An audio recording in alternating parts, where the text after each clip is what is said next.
এবারে আমরা পড়বো যে গাইডেড মিডিয়া আনগাইডেড মিডিয়া গুলো তো আমরা পড়লাম। এখন গাইডেড মিডিয়া যে twisted pair cable, coaxial cable আর optical fibre cable. Twisted pair cable কোথায় ব্যবহার করা হচ্ছে? টেলিফোনে। কোয়াক্সিয়াল কেবল কোথায় ব্যবহার করা হচ্ছে? কেবল টিভিতে। আর অপটিক্যাল ফাইবার কেবল হচ্ছে ব্রডব্যান্ড কমিউনিকেশনে বা এক্সচেঞ্জ টু এক্সচেঞ্জ কমিউনিকেশনে ব্যবহার করা হচ্ছে। তাহলে এই যে তিনটে গাইডেড মিডিয়া, এদের মধ্যে কোনটা ভালো, কোনটা খারাপ, কোনটা কোন বিষয়ে ব্যবহার করা উচিত, কোন জায়গায় আমরা কোনটা ব্যবহার করব না, এইটা আমরা কিভাবে বিচার করব? এটা বিচার করার জন্য তিনটে প্যারামিটার রয়েছে। এক নম্বর হচ্ছে ডেটা রেট।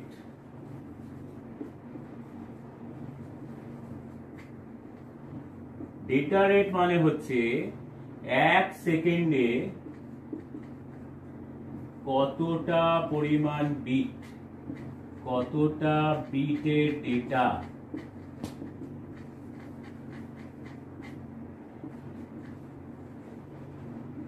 ট্রান্সমিট করা যায়। ঠিক আছে, এক সেকেন্ডে কতটা বিটের ডেটা ট্রান্সমিট করতে পারে সে একটা মিডিয়া, সেটাকে বলে হচ্ছে ট্রান্সমিশন মিডিয়া ডেটা রেট। তাহলে সেক্ষেত্রে দেখো, এটাকে আমরা এই যে কতটা বিট, এটাকে আমরা বলি যেটা বিপিএস। বিপিএস মানে হচ্ছে বিটস পার সেকেন্ড, বা এইভাবেও লেখা যায় যে বিটস পার সেকেন্ড। তাহলে একটা মিডিয়ার যতটা ডেটা রেট বেশি হবে, তত সেই কেবলটা বা সেই মিডিয়াটা তত ভালো হবে। তাহলে টুইস্টেড পেয়ার কেবলের ক্ষেত্রে আমরা দেখব টুইস্টেড পেয়ার কেবল, টিপিসি লিখলাম। এই টুইস্টেড পেয়ার কেবলের যা ডেটা রেট, কোয়াক্সিয়াল কেবল মানে যেটাকে আমরা সিএসি বলছি, সেই কোয়াক্সিয়াল কেবলের ডেটা রেট হচ্ছে টুইস্টেড পেয়ার কেবলের 10 গুণ। তার মানে বুঝতেই পারছো যে টুইস্টেড পেয়ার কেবলের তুলনায় কোয়াক্সিয়াল কেবলের ডেটা রেট অনেক বেশি। এরপরে আসছে হচ্ছে অপটিক্যাল ফাইবার কেবল, যেটাকে আমরা ওএফসি বলছি। এই অপটিক্যাল ফাইবার কেবলের আবার ডেটা রেট কোয়াক্সিয়াল কেবলের ডেটা রেটের চেয়ে 10 গুণ বেশি, প্রায় 10 গুণ। মানে এটা তো একদম অঙ্ক করে 10 গুণ না, মানে প্রায় 10 গুণ আর কি। তাহলে কি বললাম দেখো এখানে, যে টুইস্টেড পেয়ার কেবলের যা ডেটা রেট, তার 10 গুণ হচ্ছে, তার ইনটু 10 করলে যা পাবো সেটা হচ্ছে কোয়াক্সিয়াল কেবলের ডেটা রেট। মানে কোয়াক্সিয়াল কেবলের ডেটা রেট হলো টুইস্টেড পেয়ার কেবলের ডেটা রেটের 10 গুণ। মানে এক সেকেন্ডে টুইস্টেড পেয়ার কেবল যতটা পরিমাণ ডেটা ট্রান্সমিট করতে পারে, কোয়াক্সিয়াল কেবল তার তুলনায় 10 গুণ ডেটা ট্রান্সমিট করতে পারে।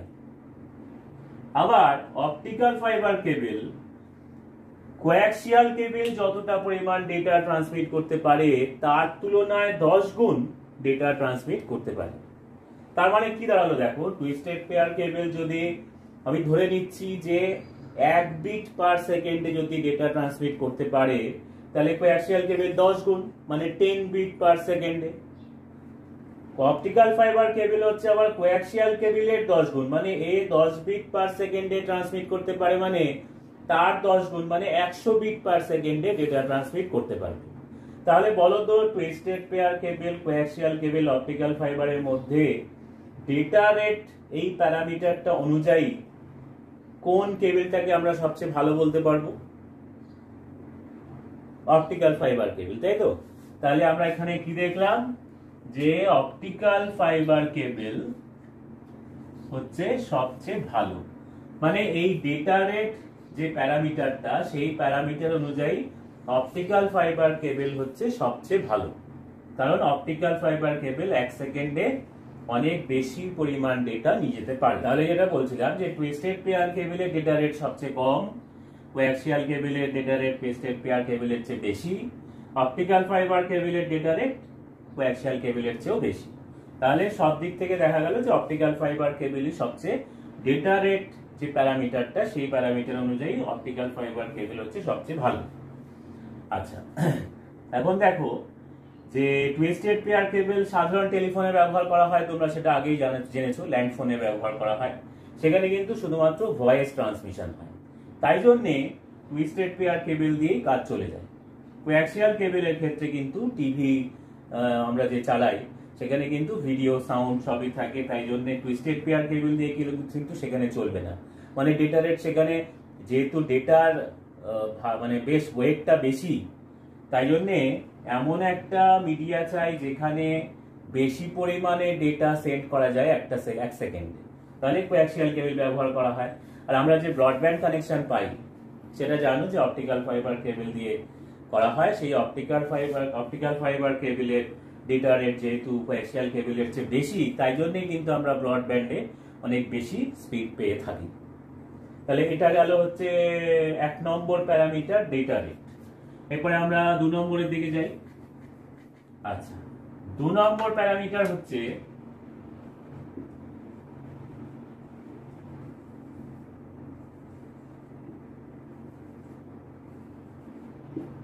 ব্যান্ডউইথ। দেখো, ব্যান্ডউইথ হচ্ছে কোনো একটা মিডিয়া যে ডেটা মানে যে একটা যে কোনো সিগন্যালের একটা ফ্রিকোয়েন্সি থাকে, তো কম্পাঙ্ক থাকে, সেই ফ্রিকোয়েন্সি সিগন্যালটা যে লোয়েস্ট যে ফ্রিকোয়েন্সি সিগন্যাল ক্যারি করতে পারে এবং যে হাইয়েস্ট ফ্রিকোয়েন্সি সিগন্যাল ক্যারি করতে পারে, তার যে অন্তর, তার যে বিয়োগফল, সেইটাকে বলে রেঞ্জটাকে বলা হয় হচ্ছে ব্যান্ডউইথ। তার মানে যে কোনো একটা ট্রান্সমিশন মিডিয়ার ক্ষেত্রে যে সবচেয়ে কম ফ্রিকোয়েন্সি সিগন্যাল বা যে সবচেয়ে কম ফ্রিকোয়েন্সি সিগন্যাল কম্পাঙ্কের সিগন্যাল ক্যারি করতে পারে সেটাকে যদি আমরা বলি এলএফ মানে লোয়েস্ট ফ্রিকোয়েন্সি, আর যে সবচেয়ে বেশি ফ্রিকোয়েন্সি সিগন্যাল ক্যারি করতে পারে সেটাকে যদি আমরা বলি এইচএফ মানে হাইয়েস্ট ফ্রিকোয়েন্সি, তাহলে ব্যান্ডউইথকে যদি আমরা বলি বিডব্লিউ, তাহলে বিডব্লিউ ইজ ইকুয়াল টু হয়ে যাবে HF minus LF, highest frequency minus lowest frequency.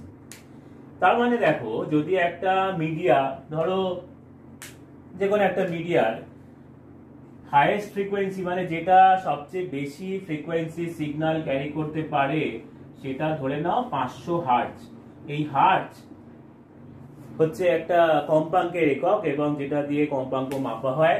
এর চেয়ে বড় একক হচ্ছে কিলোহার্টজ, মেগাহার্টজ, গিগাহার্টজ। যেরকম ভাবে আমরা ক্লাস 11-এ বাইট, কিলোবাইট, গিগাবাইট, মেগাবাইট এই সমস্ত শিখেছি, ঠিক সেরকমই হাইয়েস্ট ফ্রিকোয়েন্সি মানে ফ্রিকোয়েন্সি মেজারমেন্টের ক্ষেত্রে, ফ্রিকোয়েন্সি পরিমাপ করার ক্ষেত্রে আমরা হার্টজ ব্যবহার করি। হার্টজের চেয়ে বড় ইউনিট হচ্ছে কিলোহার্টজ, তারপরে মেগাহার্টজ, গিগাহার্টজ, এরকম ভাবে গেছে। ধরে নাও যে কোনো একটা ট্রান্সমিশন মিডিয়ার সবচেয়ে বেশি যে ফ্রিকোয়েন্সি সিগন্যাল ক্যারি করতে পারে সেটা হচ্ছে 500 মেগাহার্টজ।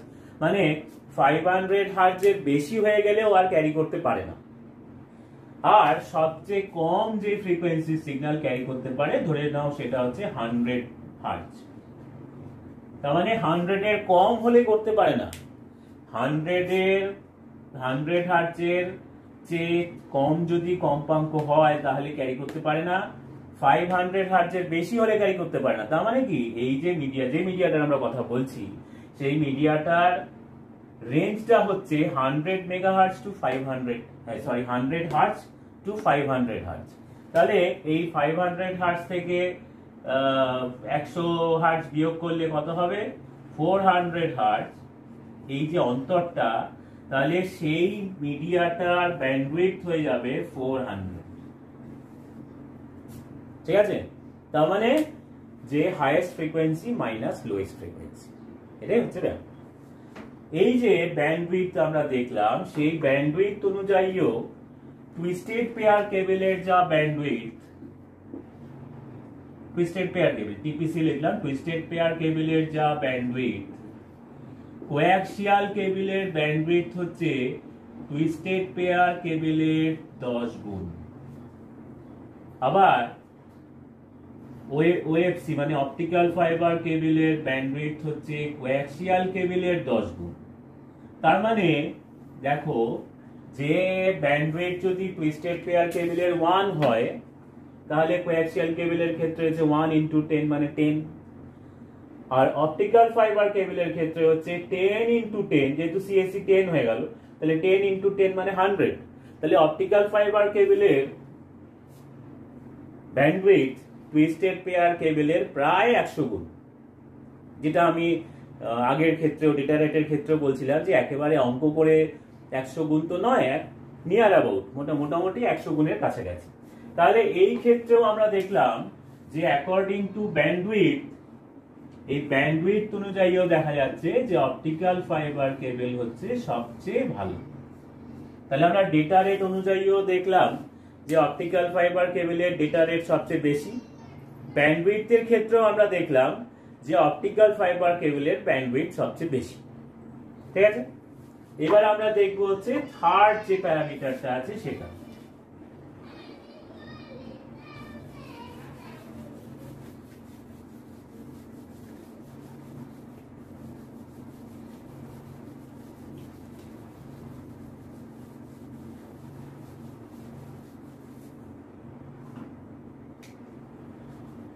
তিন নম্বর প্যারামিটারটা হচ্ছে নাম্বার অফ রিপিটার্স।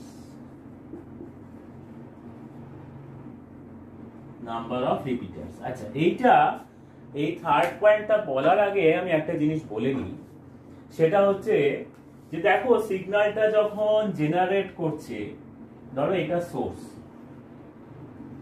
এখান থেকে সিগন্যালটা তৈরি হচ্ছে, তখন সিগন্যালটা যদি আমরা গ্রাফটা নিই দেখবো গ্রাফটা একদম এরকম ভাবে গেছে, মানে সিগন্যালটা তখন বেশ স্ট্রং রয়েছে।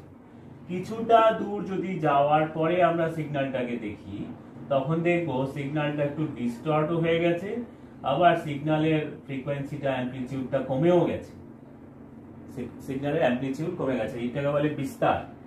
এই যে এখান থেকে এই যে ডিসটেন্সটা, এটাকে বলা হচ্ছে অ্যামপ্লিটিউড। সেই অ্যামপ্লিটিউডটা তুমি দেখো সিগন্যালটা একটু ডিস্টর্ট হয়ে গেছে, আবার সিগন্যালটা এখানে অ্যামপ্লিটিউডটা কমেও গেছে, মানে এইখানে সিগন্যালটা কিন্তু ছিল অনেক স্ট্রং, অনেক শক্তিশালী ছিল, কিন্তু এখানে সিগন্যালটা অনেকটা উইক হয়ে গেছে, দুর্বল হয়ে পড়েছে। তখন এখানে একটা রিপিটার বসানো হয়। রিপিটার বসালে আমরা যদি দেখবো যে সিগন্যালটা আবার আগের অবস্থায় চলে গেছে, মানে সিগন্যালটা আবার তার স্ট্রেংথটা ফিরে পেয়েছে। তোমরা রিপিটার, এই যে রিপিটার বললাম, রিপিটার বা অ্যাম্পলিফায়ার বা ওই ট্রান্সফরমার, আমরা দেখেছি বিভিন্ন পাড়ায় দেখেছি না যে ট্রান্সফরমার বসানো থাকে ইলেকট্রিকের। তো সেই ট্রান্সফরমারের কাজটা হচ্ছে যে ভোল্টেজটাকে ইনট্যাক্ট রাখা। অনেকগুলো বাড়িতে ডিস্ট্রিবিউট হতে হতে কি হয়, ভোল্টেজটা ক্রমশ কমতে থাকে, তাই জন্য একটা ট্রান্সফরমার বসিয়ে দিলে ওই এলাকার বাড়িগুলোতে দেখা যায় ভোল্টেজটা ঠিকঠাক পৌঁছাচ্ছে। ঠিক সেরকমই দেখো ব্যাপারটা, যে এখান থেকে সোর্স থেকে সিগন্যালটা যখন জেনারেট করলো তখন সিগন্যালের যা অ্যামপ্লিটিউড রয়েছে, সিগন্যালের যা স্ট্রেংথ রয়েছে, সেই স্ট্রেংথটা কিছু দূর যাওয়ার পরে কিন্তু সিগন্যালটা উইক হয়ে গেছে। তখন এখানে একটা রিপিটার বা অ্যামপ্লিফায়ার বসিয়ে দিলে এই সিগন্যালটা আবার আগের অবস্থায় গেছে। অ্যামপ্লিফায়ারটাকে বলা হয় অ্যানালগ সিগন্যালের ক্ষেত্রে, আর যেহেতু আমরা ডিজিটাল সিগন্যাল নিয়ে, ডিজিটাল সিগন্যাল ট্রান্সমিট হয়, সেই ডিজিটাল সিগন্যালের ক্ষেত্রে আমরা বলি হচ্ছে রিপিটার। তাহলে অ্যানালগ সিগন্যালের ক্ষেত্রে অ্যামপ্লিফায়ার আর ডিজিটাল সিগন্যালের ক্ষেত্রে রিপিটার হচ্ছে একই। এখন দেখো এই যে নাম্বার অফ রিপিটার্স, আমি 100 কিলোমিটার ডিস্টেন্সের কথা যদি ভাবি, ধরো এইখান থেকে 100 কিলোমিটার ডিস্টেন্সে ডেটা সেন্ড করতে হবে। এখন টুইস্টেড পেয়ার কেবলের ক্ষেত্রে প্রতি 1 কিলোমিটারে একটা করে রিপিটার প্রয়োজন হয়। তাহলে 100 কিলোমিটারে কটা লিখবে রিপিটার? 100টা। কোয়াক্সিয়াল কেবলের ক্ষেত্রে প্রতি 10 কিলোমিটারে একটা করে রিপিটার প্রয়োজন হয়। তাহলে 100 কিলোমিটার যেতে কটা লাগবে রিপিটার? 10টা।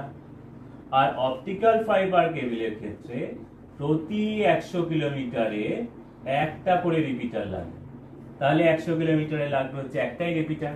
তাহলে সেক্ষেত্রে দেখো আমরা দেখতে পাচ্ছি যে টুইস্টেড পেয়ার কেবিলে যেখানে 100টা লাগলো, কোয়াক্সিয়াল কেবিলের ক্ষেত্রে 10টা লাগলো, অপটিক্যাল ফাইবারের ক্ষেত্রে কিন্তু মাত্র একটা রিপিটার লেগেছে।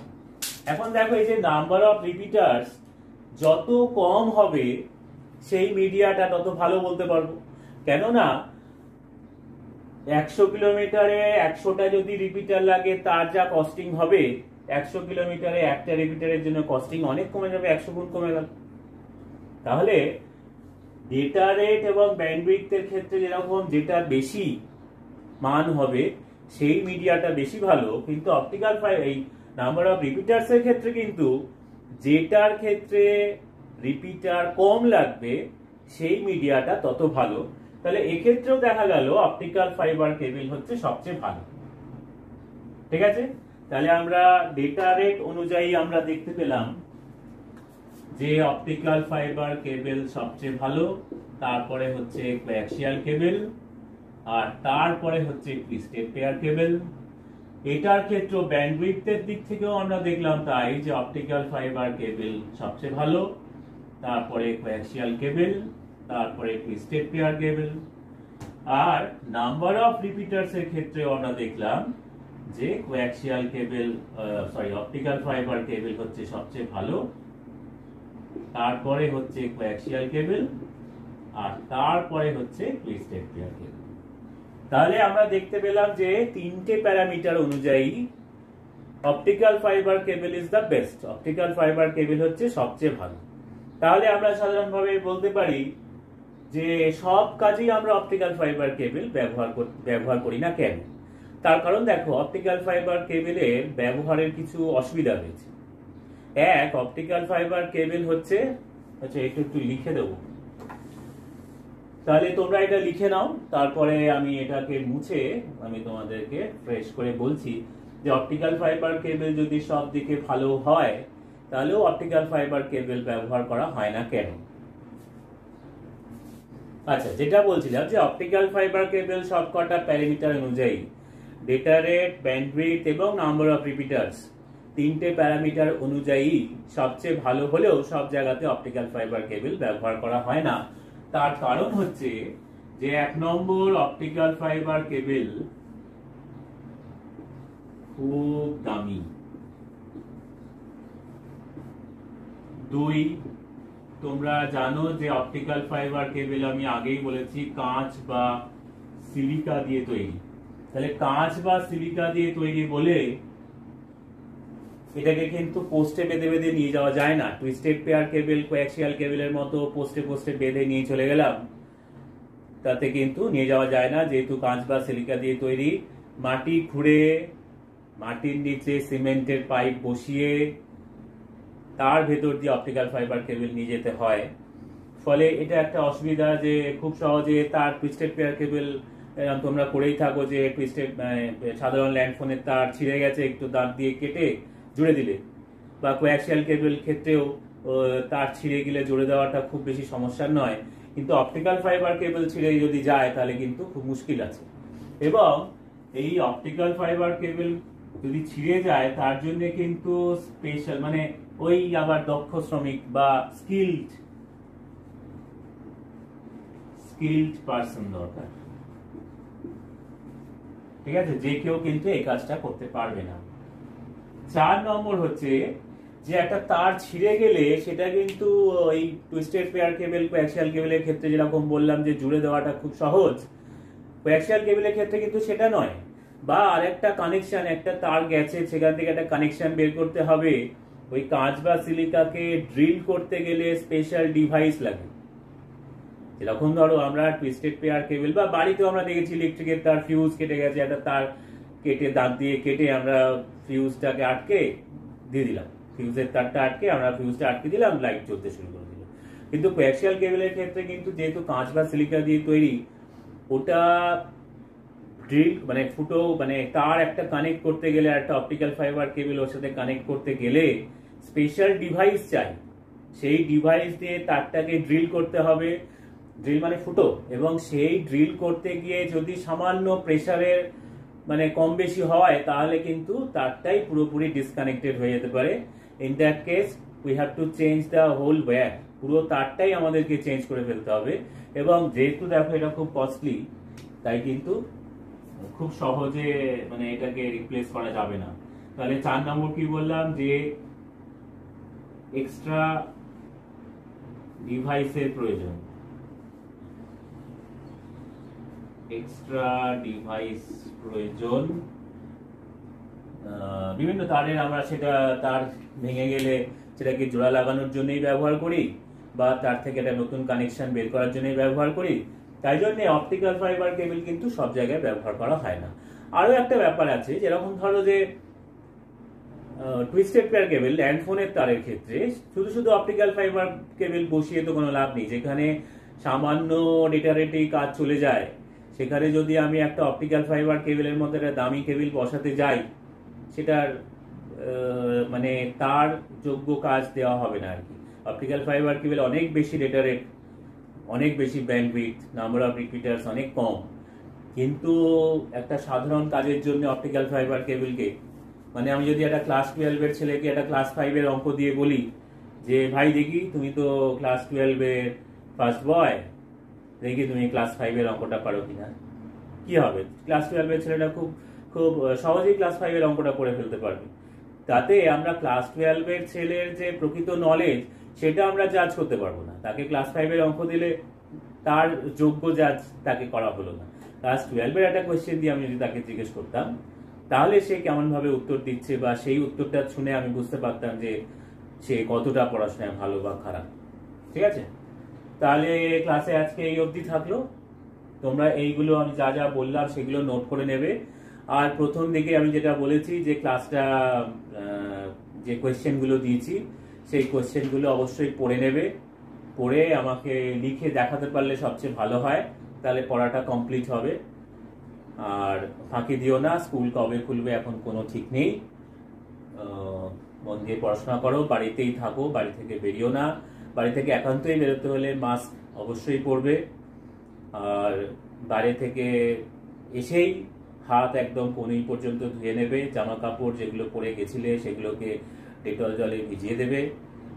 আর হাত পা ধোবে, পরিষ্কার রাখবে খাবার দাবারের আগে, এবং নির্দিষ্ট সময় অন্তর অবশ্যই হ্যান্ড ওয়াশ করে নেবে বা হ্যান্ড স্যানিটাইজার ইউজ করবে। ওকে, বাই।